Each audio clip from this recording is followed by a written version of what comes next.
आप देखेंगे कि घर में एक बार फिर वसुधा की परीक्षा शुरू हो चुकी है।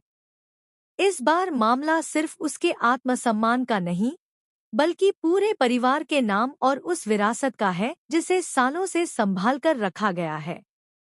चंद्रिका सबके सामने एक ऐसी घोषणा कर देती है जिसे सुनकर हर कोई हैरान रह जाता है।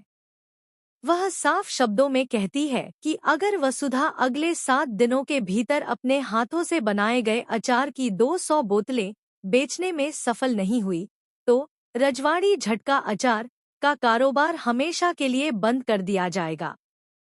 यह सुनते ही पूरे घर में सन्नाटा छा जाता है। किसी को भी यकीन नहीं होता कि चंद्रिका इतना बड़ा फैसला ले सकती है। वहीं वसुधा के पैरों तले जमीन खिसक जाती है।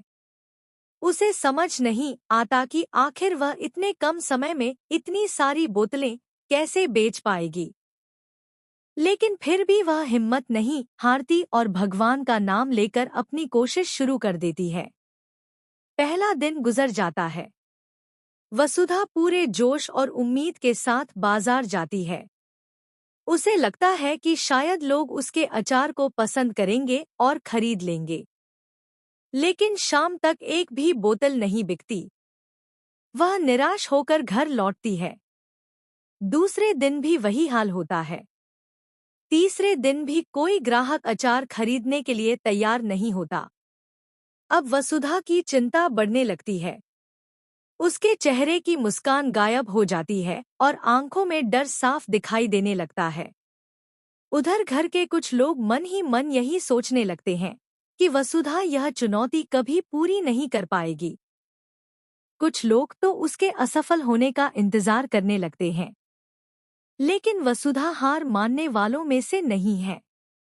वह पूरी रात बैठकर सोचती है कि आखिर ऐसी कौन सी तरकीब अपनाई जाए जिससे लोग उसके अचार के बारे में जानें और उसे खरीदने के लिए मजबूर हो जाएं।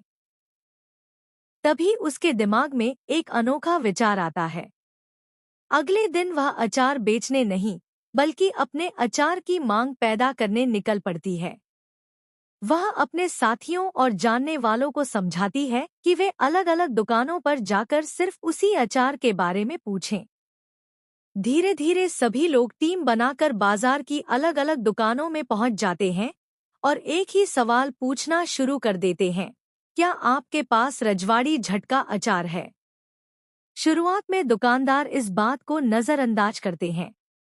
लेकिन जब लगातार कई लोग एक ही अचार के बारे में पूछने लगते हैं, तो वे भी हैरान हो जाते